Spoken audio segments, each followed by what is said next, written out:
പരാതികളും മൂന്നിലേറെ വന്ന് കിടപ്പുണ്ട് സിബി. പലതും ഇനി വരാൻ നിൽക്കുക. ഇവന്മാർ ശരിക്കും പഠിക്കാൻ പോകുന്നതേ ഉള്ളൂ. വെറുതെ ആൾക്കാരെ പിന്നെ വായി കൈയിട്ട് ചൊറിയാൻ നിന്ന് കഴിഞ്ഞാൽ ബാക്കിയുള്ളതെല്ലാം പുൾ ഔട്ട് ചെയ്യും. ബാക്കിയുള്ള ഡീറ്റെയിൽസ് എല്ലാം പുറത്തോട്ട് വരും. ഇവർക്ക് താങ്ങാനോ തടുക്കാനോ കഴിയത്തില്ല. ഒരു കാര്യം ചെയ്യേ, എൻ്റെ ലൊക്കേഷൻ ഇട്ട് തരാം. ഞാനിപ്പോൾ എൻ്റെ സ്റ്റുഡിയോയുടെ അവിടെ ഉണ്ട്. ഞാനിവിടെ ഇരുന്ന് റിസൾട്ട് കാണുന്ന ലൊക്കേഷൻ ഇട്ട് തരാം. ഇങ്ങോട്ട് പോരെ, ഞാനിവിടെ ഉണ്ടെന്ന് പറഞ്ഞു. നീ ഉള്ള അടുത്തോട്ട് വരാനോ ഞാനാരാ?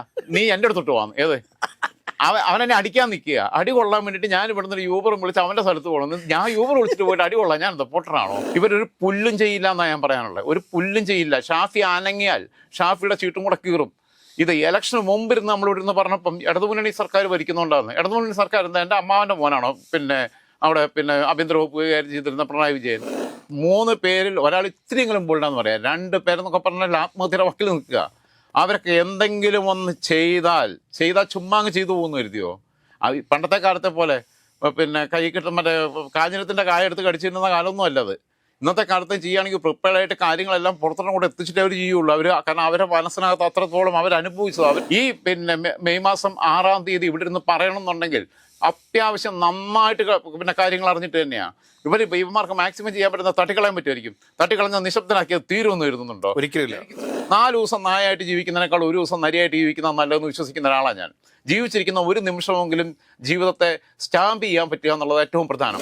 നമസ്കാരം. നമസ്കാരം. രാജമ്മ, ഈ ഭരണം മാറിയതോടുകൂടി ഈ രാഹുൽ മാങ്കൂട്ടത്തിൽ കേസുമായി ബന്ധപ്പെട്ടിട്ടുള്ള അതിജീവിതമാർ ഒരു ആശങ്കയിലേക്ക് എത്തിയിട്ടുണ്ട്. ഈ ആശങ്ക നിസ്സാരമായിട്ട് നമുക്ക് കണ്ണടച്ച് വിടാൻ സാധിക്കുന്നതൊന്നുമല്ല. ഭരണം മാറി എന്ന് കരുതിയിട്ട് ഇതിനു മുമ്പ് നമ്മളൊരു വീഡിയോയിൽ പറഞ്ഞിട്ടുണ്ട്, ഈ രാഹുൽ മാങ്കൂട്ടം ഈ കേസ് അന്വേഷിക്കുന്നതുമായി ബന്ധപ്പെട്ടൊരു ഡിവൈഎസ്പിയോട് അദ്ദേഹത്തെ അടൂർ ഡിവൈഎസ്പി ആയിട്ട് ഇരുത്താം എന്നൊക്കെയുള്ളൊരു വാഗ്ദാനം കൊടുത്തതും അദ്ദേഹം കൈകൂപ്പി ഉപദ്രവിക്കാതിരുന്നാൽ മതി എന്ന് പറഞ്ഞുകൊണ്ട് പോയൊരു കാര്യത്തെക്കുറിച്ച് നമ്മൾ വാർത്ത ചെയ്തിരുന്നു.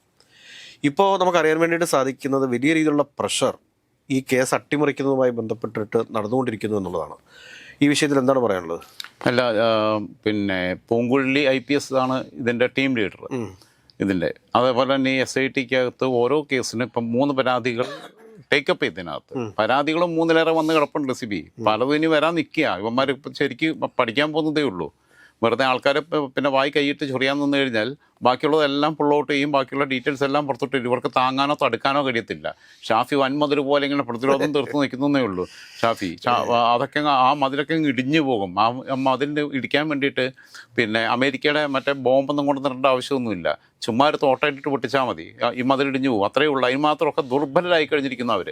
ഒരു സമയത്ത് ഷാഫി ഏകദേശം 11 മാസങ്ങൾക്ക് മുമ്പ് നിലമ്പൂർ ബൈ ഇലക്ഷൻ്റെ സമയത്താണ് ഞാൻ പറഞ്ഞത്, കാറിനകത്തിരുന്നിട്ട് PK ഫിറോസ് കൂടെ കാറിലുണ്ട്, ജോമോൻ ജോസഫ് യൂത്ത് കോൺഗ്രസിൻ്റെ സംസ്ഥാന ജനറൽ സെക്രട്ടറി ആയിട്ടുള്ള പിന്നെ കാസർഗോഡ് ജില്ലയിലെ ജില്ലാ പഞ്ചായത്ത് മെമ്പറായിട്ടുള്ള ജോമോൻ ജോസഫ് കാറിലുണ്ട്, ഷാഫിയുണ്ട്, രാഹുൽ മാങ്കൂട്ടത്തിലുണ്ട്. ജോമോൻ ജോസഫിന് അന്ന് ഉറപ്പ് കൊടുക്കുന്നത് കാഞ്ഞങ്ങാട് സീറ്റാണ്. അതോടൊപ്പം തന്നെ പറയുന്നത് ഇത് നമ്മളടുത്ത മന്ത്രിയായിട്ട് ഫിറോസ്ക്കാന്നാണ് പറയുന്നത്, രാഹുലിൻ്റെ തോളിൽ കൂടെ കൈയിട്ട് തട്ടിയിട്ട്. ഞാനത് പറഞ്ഞിട്ടുണ്ട്. അപ്പോഴാണ് വെറുതെ കൊതിപ്പിക്കല്ലേ എന്നാടാ ഞാൻ പറഞ്ഞു കഴിഞ്ഞാൽ ഇവിടെ ഒരു കേസി ഒരു വീടിയും ഒരു ചെന്നിത്തലയില്ല. ഞാൻ പറഞ്ഞു കഴിഞ്ഞാൽ 1 അല്ല 2 ക്യാബിനറ്റെങ്കിലും ഞാൻ പറയുന്നവർക്ക് തരേണ്ടി വരുമെന്ന് അഹങ്കാരത്തോടെ പറഞ്ഞ ഷാഫിക്ക് ഇന്ന് ഷാഫിയുടെ ഒരു നോമിനിയെ തിരികെ കയറ്റണമെങ്കിൽ തന്നെ കുറച്ച് റിസ്ക്കാണ് കോൺഗ്രസിനകത്ത്. കാരണം അത്ര എളുപ്പമല്ല കാര്യങ്ങൾ. ഒരാളെയൊക്കെ വേണമെങ്കിൽ ഷാഫിക്ക് താല്പര്യമുള്ള ആളെ വേറെ ആൾക്കാർക്ക് കൂടെ താല്പര്യമുള്ള പൊതുസമ്മതനായിട്ട് കൊണ്ടുവരാൻ പറ്റും. അല്ലാതെ ഷാഫിയുടെ സ്വന്തം ഇഷ്ടത്തിന് ഇന്ന ആളെ എൻ്റെ നോമിനിയാണ് എന്ന് പറഞ്ഞിട്ട് കൊണ്ടുവരാൻ പറ്റുന്ന സ്ഥിതി ഇന്ന് ഇന്ത്യൻ നാഷണൽ കോൺഗ്രസ് മന്ത്രി ആവുകയും ചെയ്യുന്നുണ്ട്. അതാണ് അടുത്തത്. ഇവൻ നിലമ്പൂർ പോയിട്ട് ഇവന്മാർ റീൽസ് ഇട്ട് കളിച്ചുകൊണ്ട് ആര്യയുടെ ഷൗക്കത്ത് ജയിച്ചെന്നും പറഞ്ഞ് നടന്ന ഈ 8-കാലും 3-കാരും മനസ്സിലാക്കേണ്ടത്, ഇവന്മാരുടെ റീൽസ് ഇല്ലാതെ ആര്യയുടെ ഷൗക്കത്ത് 50,000-ൽ പരം വോട്ടിന് ജയിച്ചു. ഇവൻ അവിടെ നിന്ന് പോയി പട്ടി അന്തയ്ക്ക് പോകുന്ന പോലെ എല്ലായിടത്തും പോയി. വിളിച്ചിട്ടൊന്നുമല്ല, ക്ഷണിക്കാത്ത കല്യാണത്തിന് കയറി പോകുന്നതിന് കുഴപ്പമൊന്നുമില്ല. പിന്നെ തരൂര് പറഞ്ഞ പോലെ എന്നെ വിളിച്ചില്ല അതുകൊണ്ട് ഞാൻ പോയില്ല എന്ന് പറയാതെ വിളിക്കാതെ തന്നെ ഷാഫി ഒരുപാട് മണ്ഡലങ്ങൾ കവർ ചെയ്തു. അതൊക്കെ നല്ല കാര്യം. അതൊരു കോൺഗ്രസ് പ്രവർത്തകൻ എന്നുള്ള രീതിയിൽ ചെയ്തു എന്നുള്ളത്. ഇതിനൊക്കെ പിന്നെയുള്ള ഉദ്ദേശങ്ങൾ വേറെയാണ്. ഞാൻ പോയതുകൊണ്ട് ജയിച്ചെന്നുള്ളത്. പിന്നെ ചാണ്ടി ഉമ്മൻ്റെ മണ്ഡലത്തിൻ്റെ 7 അയൽവക്കത്ത് അതിരെ പോലും അടുപ്പിച്ചില്ല. ഷാഫിയുടെ ഈ ഷോ അടുപ്പിച്ചില്ല. ചാണ്ടി ഉമ്മൻ കേരളത്തിലെ ഏറ്റവും മികച്ച ഭൂരിപക്ഷങ്ങളിലുള്ള 2ാമത്തത് ചാണ്ടി ഉമ്മനാണ് കോൺഗ്രസ് സ്ഥാനാർത്ഥികളുടെ. ആര്യയുടെ ഷൗക്കത്ത് കഴിഞ്ഞാൽ അടുത്ത് ചാണ്ടി ഉമ്മനാണ്. 52,000-ൽ പരം വോട്ടിൻ്റെ ഭൂരിപക്ഷത്തിലാണ് ജയിച്ചത്. ആദ്യത്തെ നമ്മൾ ജയിച്ചപ്പം അപ്പൻ്റെ സഹതാപതരംഗത്തിലാണെന്ന് പറഞ്ഞു. 2ാമത്തെ ജയിച്ചത് ഇന്ന് മറിയുമ്പം തന്നെ ഇന്നലെ പിന്നെ മാധ്യമങ്ങൾക്ക് കൊടുത്ത ബൈറ്റി പറഞ്ഞിട്ടുണ്ട്. ആദ്യത്തെ അപ്പയുടെ ഇതിൽ അങ്ങനെയാണ്, പക്ഷെ രണ്ടാമത് ചാണ്ടിയുടെ കഴിവ് തെളിയിച്ചിട്ട് കിട്ടിയതാണെന്നുള്ളത്. പിന്നെ പോസ്റ്റർ അടിച്ചിട്ടില്ല, ഒന്നും അടിച്ചിട്ടില്ല. തെരഞ്ഞെടുപ്പ് കമ്മീഷന്റെ ക്ലിപ്തമായ ചെലവുകൾക്കുള്ളിൽ നിന്ന് ചെയ്ത കേരളത്തിലെ ഏക സ്ഥാനാർത്ഥിയായിരിക്കും 3 മുന്നണികൾക്ക് ഏക സ്ഥാനാർത്ഥി. 140 മണ്ഡലങ്ങളുടെ 3 മുന്നണികളുടെയും 420 സ്ഥാനാർത്ഥികളുടെ ഏറ്റവും ചെലവ് ചുരുക്കി പ്രവർത്തനം നടത്തി ആ പൈസയ്ക്ക് വല്ല വീടും വെച്ച് കൊടുക്കാൻ പറ്റുമെന്നുള്ളത് ആലോചിച്ചതാ. ചാണ്ടിവൻ്റെ അടുത്ത് ഇവൻ പോയിട്ടാ വോട്ട് കിട്ടിയത്. ഇവൻ അതിൽ അതുവഴി അങ്ങനെ പോയിരുന്നെങ്കിൽ അവൻ പറഞ്ഞാൽ അവൻ പോയിട്ടാ വോട്ട് കിട്ടിയെന്നുള്ളത്. അപ്പോൾ ഈ ഷാഫിയൊക്കെ ഉമ്മാക്കി കാണിച്ച് പേടിപ്പിക്കാൻ നിൽക്കുന്ന ആരെയാണെന്നുള്ളതും കൂടി ആലോചിക്കണം. ഇന്നലെ വോട്ടെണ്ണലിൻ്റെ അവസാന ഘട്ടം ഫലം പൂർണ്ണമായിട്ട് പുറത്തു വന്നിട്ടില്ല. UDF ലീഡ് ചെയ്യുന്നു. ആ സമയത്ത് എനിക്ക് വന്ന കോളുകൾ കണ്ടുപോകാൻ അജ്ഞാത കോളുകൾ വരുന്നുണ്ട്. ഇത് പിന്നെ വിദേശത്തു നിന്നല്ലാതെ നാട്ടിൽ നമ്പറിൽ നിന്ന് എനിക്ക് കോൾ വരിക. കോൾ വന്നിട്ട് നമുക്ക് കാണിച്ചു തരാം, അങ്ങനെയാണ് ഇങ്ങനെയാണ്. അപ്പം ഞാൻ പിന്നെ റെക്കോർഡിലേക്ക് ഞാൻ ഇട്ടപ്പോൾ നീ റെക്കോർഡിലേക്ക് ഇട്ടത് അറിഞ്ഞു, കാരണം ഫോണിൽ അങ്ങനെ കണ്ടെന്തോ ഓപ്ഷൻ ഉണ്ടെന്ന് തോന്നുന്നു. ഫോണിൽ വിളിക്കുന്നത് മറ്റേതൊക്കെ വാട്സപ്പിൽ വിളിച്ചിട്ടാണ് ഭീഷണി. അപ്പോൾ ഫോണിൽ വിളിച്ചിട്ട് ഭീഷണിപ്പെടുത്തു നാട്ടിൽ നമ്പറിൽ. അപ്പോൾ എനിക്കും തോന്നിയൊരു കൗതുകം തോന്നി. ഇവനൊക്കെ അങ്ങ് തലയ്ക്ക് പിടിച്ചിരിക്കുക. കാരണം ഇവർ ഭരണം വന്നു കഴിഞ്ഞാൽ എന്തും ചെയ്യാമെന്നുണ്ട്. അതല്ല, അപ്പം ഞാൻ പറഞ്ഞു, ഞാൻ സിബിയോട് പറഞ്ഞില്ല, ഞാൻ പറഞ്ഞു പിന്നെ തെറി പറഞ്ഞപ്പോൾ ഞാൻ കട്ട് ചെയ്തിട്ട് ഞാൻ പിന്നെ തിരിച്ചു വിളിച്ചിട്ട് ഞാൻ പറഞ്ഞു, ഒരു കാര്യം ചെയ്യേ, എൻ്റെ ലൊക്കേഷൻ ഇട്ട് തരാം, ഞാനിപ്പോൾ എൻ്റെ സ്റ്റുഡിയോയുടെ അവിടെ ഉണ്ട്, ഞാനിവിടെ ഇരുന്ന് റിസൾട്ട് കാണുന്ന ലൊക്കേഷൻ ഇട്ട് തരാം, അപ്പോൾ ഇങ്ങോട്ട് പോരെ, ഞാനിവിടെ ഉണ്ടെന്ന് പറഞ്ഞു. നീ ഉള്ള അടുത്തോട്ട് വരാനോ ഞാനാരാ, നീ എൻ്റെ അടുത്തോട്ട് പോകാം. ഏത് അവനെന്നെ അടിക്കാൻ നിൽക്കുക, അടി കൊള്ളാൻ വേണ്ടിയിട്ട് ഞാൻ ഇവിടുന്ന് ഒരു യൂബറും വിളിച്ച് അവൻ്റെ സ്ഥലത്ത് പോകണം. ഞാൻ യൂബർ വിളിച്ചിട്ട് പോയിട്ട് അടി കൊള്ളാം, ഞാൻ റിപ്പോർട്ടറാണോ? അവൻ അടിക്കണം എന്നുണ്ടെങ്കിൽ അവൻ്റെ വണ്ടിക്ക് ഇവിടെ വന്നിട്ട് എന്നെ അടിച്ചിട്ട് പോകുക എന്നല്ലാതെ ഇമാതിരി പേടിപ്പിക്കാൻ വരുന്ന കുറേ ഊളകൾ ഇവരെ വെച്ച് നടക്കുന്നത്. ഇവർ പിന്നെ DYSP ആക്കാം, SP ആക്കാം, മറ്റേതാക്കാം, മറിച്ചതാക്കാം, പിന്നെ ഇതൊക്കെ പറഞ്ഞിട്ടുള്ള കുറേ ഓഫറുകൾ ഓരോരുത്തർ എടുത്തു വെക്കുന്നുണ്ട്. പൂങ്കുഴലിയുടെ നേതൃത്വത്തിലുള്ള ടീമിനകത്തെ 3 കേസുകൾ സെപ്പറേറ്റ് അന്വേഷിക്കുന്ന ഉദ്യോഗസ്ഥന്മാരെ സ്വാധീനിക്കാനുള്ള ശ്രമങ്ങൾ നടത്തുന്നുണ്ട്. അവരുടെ ടീം അംഗങ്ങൾക്ക് നേരെ ത്രെട്ട് വെക്കുന്നുണ്ട്. ആ ടീം അംഗങ്ങൾ മുഖേന ടീമിൽ ലീഡ് ചെയ്യുന്ന DYSPക്ക് മെസ്സേജ് പാസ് ചെയ്യാനാണ്. ഭരണം മാറിക്കഴിഞ്ഞ് ഇങ്ങനെ ആവുന്നുള്ളത് ഇപ്പോൾ തുടങ്ങിയല്ല, ഇലക്ഷൻ റിസൾട്ട് തുടങ്ങിയാൽ നേരത്തെ തുടങ്ങിയിട്ടുള്ളതാണ്. ഇവരൊരു പുല്ലും ചെയ്യില്ല എന്നാണ് ഞാൻ പറയാനുള്ളത്. ഒരു പുല്ലും ചെയ്യില്ല. ഷാഫി അനങ്ങിയാൽ ഷാഫിയുടെ ചീട്ടും കൂടെ കീറും. ഇത് ഇലക്ഷന് മുമ്പിരുന്ന് നമ്മളിവിടുന്ന് പറഞ്ഞപ്പം ഇടതുമുന്നണി സർക്കാർ ഭരിക്കുന്നുണ്ടാകുന്നത്. ഇടതുമുന്നണി സർക്കാർ എന്താ, എൻ്റെ അമ്മാവൻ്റെ മോനാണോ പിന്നെ അവിടെ പിന്നെ ആഭ്യന്തര വകുപ്പ് കൈകാര്യം ചെയ്തിരുന്ന പിണറായി വിജയൻ? അല്ലെങ്കിൽ പൊളിറ്റിക്കൽ സെക്രട്ടറി P ശശി എൻ്റെ പിന്നെ ഏതെങ്കിലും കുടുംബക്കാരനോ അല്ലെങ്കിൽ എൻ്റെ കൂട്ടുകാരൻ്റെ അച്ഛനോ ആണോ? അല്ലല്ലോ.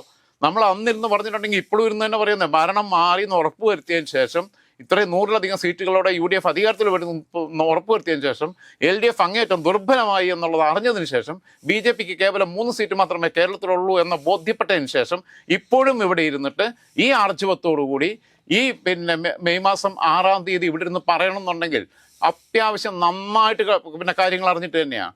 ഇവന്മാർക്ക് മാക്സിമം ചെയ്യാൻ പറ്റുന്ന തട്ടിക്കളയാൻ പറ്റുമായിരിക്കും. തട്ടിക്കളഞ്ഞ നിശബ്ദനാക്കിയത് തീരുമെന്ന് കരുതുന്നുണ്ടോ?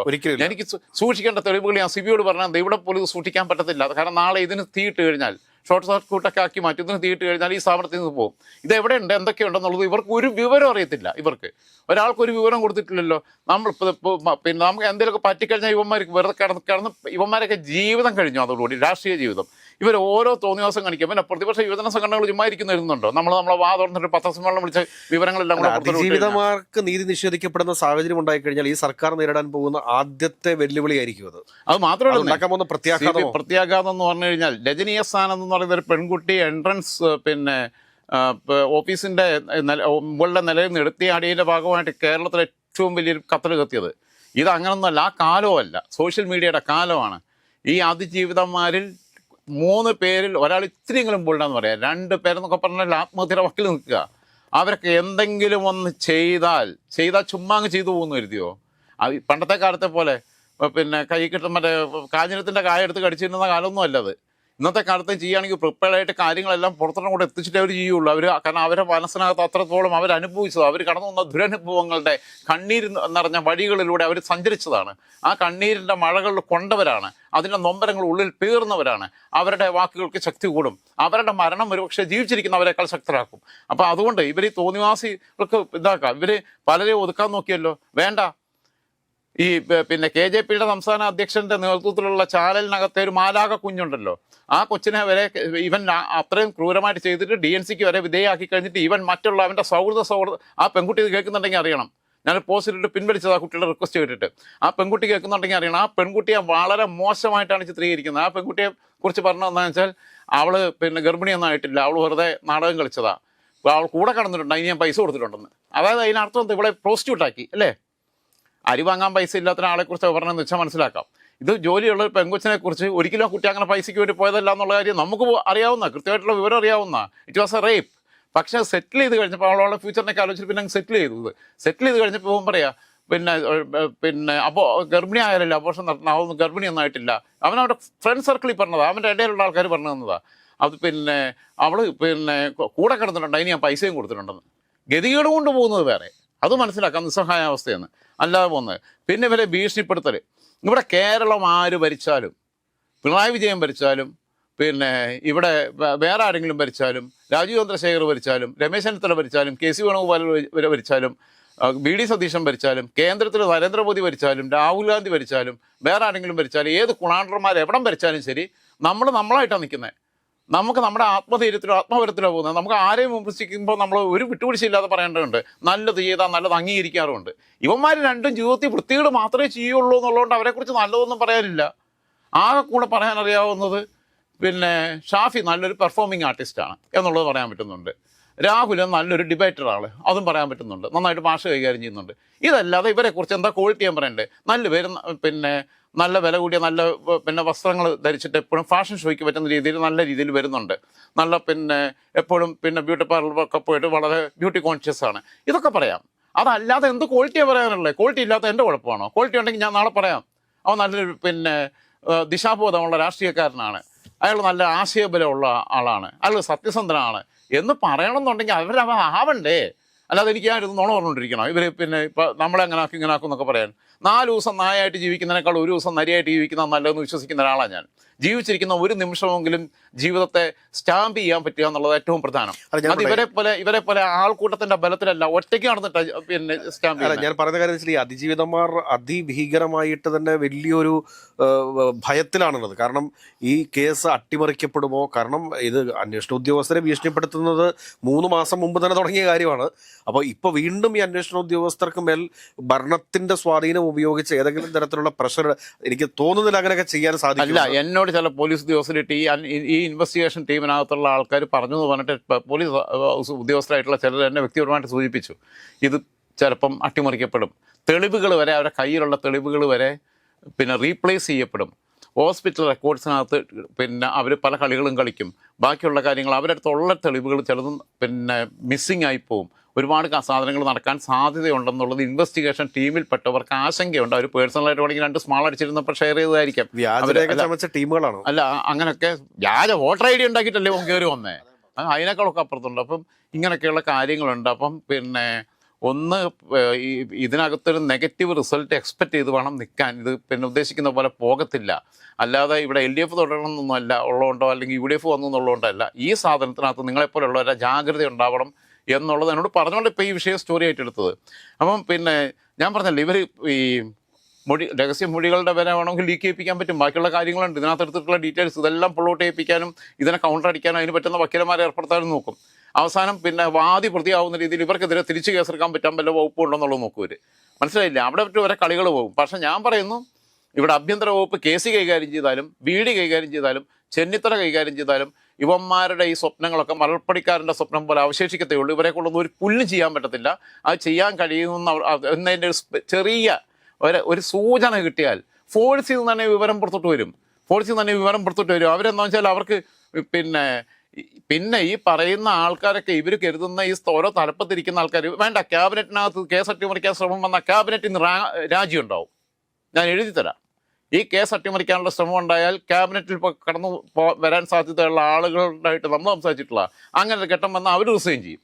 അവർ ഈ മന്ത്രിസ്ഥാനം വേണ്ടെന്ന് പറയും. ഈ കുറ്റകൃത്യത്തിൽ ഞങ്ങൾക്ക് പങ്കില്ല എന്ന് പറയുമ്പോൾ പീലാത്തോസ് കൈ കഴുകിയ പോലെ കർത്താവ് പിന്നെ എനിക്ക് പങ്കില്ല എന്ന് പറഞ്ഞ് വെറുതെ കൈയൊഴിഞ്ഞ് മൗനസാക്ഷിയായിട്ടിരിക്കുകയല്ല, ഇതിൻ്റെ പാർട്ടായിട്ടിരിക്കാൻ ബുദ്ധിമുട്ടുണ്ടെന്ന് പറഞ്ഞ വരെ വിട്ടുപോരുന്ന രീതി ഉണ്ടാവും. മറ്റൊന്ന്, ഇവന് സൂപ്പർ CM ആവാൻ വേണ്ടി ഇപ്പോഴേ ശ്രമിച്ചുകൊണ്ടിരിക്കുക. ആര്? ഷാഫി സൂപ്പർ മുഖ്യമന്ത്രി ആവാൻ നിൽക്കുക. ആര് വന്നാലും അവൻ ഇതാവും എന്നുള്ള രീതിയിൽ മലബാറിന്റെ ഇപ്പുറത്തേക്ക് ഒരു ഓളവും ഇല്ല. അവിടെയുള്ള കുറച്ച് വിവരമില്ലാത്ത സുഡാപ്പികളും ഇവരും ജമാഅത്തുകാരും കൊണ്ടു നടക്കുന്നതേ ഉള്ളൂ. മുസ്ലിം ലീഗിന്റെ അണികൾക്ക് കർശന നിർദ്ദേശം. ഞാൻ പറഞ്ഞു, PK ഫിറോസിനായിട്ട് റീൽസ് ഇട്ടപ്പം, നിലമ്പൂർ റീൽസ് ഇട്ടപ്പം UDYF എന്ന് പറയുന്ന യുവജന സംഘടനകൾ, UDF ഭാഗമായിട്ടുള്ള യുവജന സംഘടനകളുടെ യോഗത്തിൽ മുസ്ലിം യൂത്ത് ലീഗിന്റെ ചെറുപ്പക്കാർ PK ഫിറോസിനോട് പറഞ്ഞു, ഒന്നിൽ നിങ്ങൾ ഇവിടെ പണിയെടുക്കുകയാണെങ്കിൽ എടുക്കുക, നിലത്തിറങ്ങിയിട്ട് വണ്ടിമേൽ ഇറങ്ങിയിട്ട്, അല്ലാന്നുണ്ടെങ്കിൽ നിങ്ങളെ കൂടി പോയിക്കൊണ്ട് പിന്നെ ഞങ്ങൾ പണിയെടുത്തോളാന്നാണ്, നിങ്ങളെ കൂടി പോയിക്കോന്നാണ്, നിങ്ങളെ പെരയൊക്കെ പോയിക്കോന്ന്. കുടി എന്ന് പറഞ്ഞാൽ വീടെന്നുള്ള അർത്ഥത്തില്ല, പല വാർത്ത ഭാഷ എന്നുള്ള രൂക്ഷമായ വിമർശനം ഉയർന്നു വന്ന മുസ്ലിം ലീഗ് അവരുടെ അണികൾക്ക് കൊടുത്തിട്ടുള്ള പ്രൊഫൈൽ പിക്ചറായിട്ട് ഷാഫിയുടെ പ്രൊഫൈൽ പിക്ചർ ഇടുന്നവനൊന്നും നമ്മുടെ സൈബർ ഗ്രൂപ്പിന് വേണ്ട. മുസ്ലിം ലീഗ് അടിവരയിട്ട് കൊടുത്തിട്ടുള്ള നിർദ്ദേശമാണ്. ഇല്ലെങ്കിൽ അവർ പറയട്ടെ, എനിക്ക് കൃത്യമായിട്ടുള്ള വിവരങ്ങളും കൃത്യമായിട്ട് സോഴ്സിൽ നിന്ന് വിവരങ്ങൾ അറിഞ്ഞിട്ട് മുസ്ലിം ലീഗ് കർശന നിർദ്ദേശം കൊടുത്തു. അവരെ പിന്നെ അതായത് ഷാഫിയെ ഹൈലൈറ്റ് ചെയ്യാൻ കോൺഗ്രസ്സുകാർ വേണമെങ്കിൽ ചെയ്തോളൂ, അത് നിങ്ങളുടെ പണിയല്ല എന്നുള്ളത്. അതായത് വളർത്താൻ പറ്റിയ മുതലല്ല എന്നുള്ള കൃത്യമായ ബോധ്യം ഉള്ള രാഷ്ട്രീയ പക്വതയുള്ള മുസ്ലിം ലീഗിൻ്റെ നേതൃത്വത്തിന് ബോധ്യപ്പെട്ടിട്ടുണ്ട്. പിന്നെ വിവേകശൂന്യരായ വെറും മൊയന്തുകളായ നമ്മൾ മൂരികളെന്ന് വിളിക്കുന്ന കുറച്ചെണ്ണം അണികളായിട്ട് ഇവരെ കൂട്ടത്തിൽ കൂട്ടിച്ചേർന്നിട്ടുണ്ട്. മറ്റേ PDP ഇതൊക്കെ 4 വഴിക്കായപ്പം പിന്നെ PFIക്കാരെല്ലാം അകത്ത് പോയപ്പോൾ ഇവർക്കൊരു സാധനം വേണം. അപ്പോൾ അതിന് വേണ്ടിയിട്ട് ഇതിനകത്ത് ഒന്ന് നുഴഞ്ഞ് കയറിയിട്ടുണ്ട് പച്ചക്കൊടിയും പിടിച്ചോണ്ട്. ആ പച്ചക്കൊടി പിടിച്ചോൻ്റെയൊക്കെ യഥാർത്ഥ സ്വഭാവം പറഞ്ഞാൽ കൈ തല്ലി പിടിക്കണം എന്നുള്ള അഭിപ്രായമാണ്. കാരണം യഥാർത്ഥ ലീഗുകാർ അറിഞ്ഞാൽ ഞാൻ സമ്മതിക്കത്തില്ല. അപ്പോൾ എന്തു വന്നാലും ഈ കേസ് അട്ടിമറിക്കാനുള്ള ശ്രമം ഏതെങ്കിലും കേന്ദ്രങ്ങളിൽ നിന്നുണ്ടായാൽ അതിൻ്റെ ആ സ്മെല്ല് ആ സമയത്ത് തന്നെ മറ്റുള്ളവർക്ക് കിട്ടും. അത് കിട്ടിക്കഴിഞ്ഞാൽ ഇപ്പം തന്നെ ഞാൻ പറഞ്ഞില്ല, പോലീസ് ഉദ്യോഗസ്ഥർക്കെതിരെ ഭീഷണിയുടെ രീതിയിലൊക്കെയുള്ള സംസാരങ്ങളുണ്ട്. അട്ടിമറിക്കാൻ ഷാഫിക്ക് ഇവനെ പേടിക്കണം. ഷാഫിയെ മറ്റ് ചില നേതാക്കന്മാർക്ക് പേടിക്കേണ്ടതുണ്ട്. മുഖ്യമന്ത്രി ആവാൻ നിൽക്കുന്ന ചില നേതാക്കന്മാർക്ക് ഷാഫിയെ പേടിയാണ്. അതെന്താ വെച്ചാൽ ഷാഫി ഇവരെയൊക്കെ ട്രാപ്പിലാക്കിയിട്ടുണ്ട്. പക്ഷേ ആ പേടിയൊക്കെ ഉണ്ടെങ്കിൽ അങ്ങോട്ടും ഇങ്ങോട്ടും സബൂറാകുക എന്നല്ലാതെ ഷാഫി ഇവനെയും പേടിച്ചിട്ട് ഇതിനു വേണ്ടി നിന്ന് കഴിഞ്ഞാൽ ഷാഫിയുടെ ചീട്ടും 4 അങ്ങോട്ട് കീറും എന്നുള്ള കാര്യത്തിൽ ഷാഫിക്ക് ഒരു സംശയം വേണ്ട. 2029 ലോക്സഭാ തെരഞ്ഞെടുപ്പ് നടക്കാൻ പോകുന്നു, 2031 വീണ്ടും നിയമസഭാ തെരഞ്ഞെടുപ്പ് നടക്കാൻ പോകുന്നു. ഷാഫിക്ക് 43 വയസ്സേ ഉള്ളൂ. ഷാഫിയുടെ രാഷ്ട്രീയ ഭാവിയുടെ ചീട്ട് കീറണം എന്ന നിർബന്ധമുണ്ടെങ്കിൽ അരുതെന്ന് പറയാനല്ലാതെ നിർബന്ധം പിടിക്കാൻ നമുക്ക് കഴിയില്ല, തടയാനും നമുക്ക് കഴിയില്ല. ലെറ്റ് ഹിം സഫർ എന്ന് മാത്രമേ പറയാനുള്ളൂ.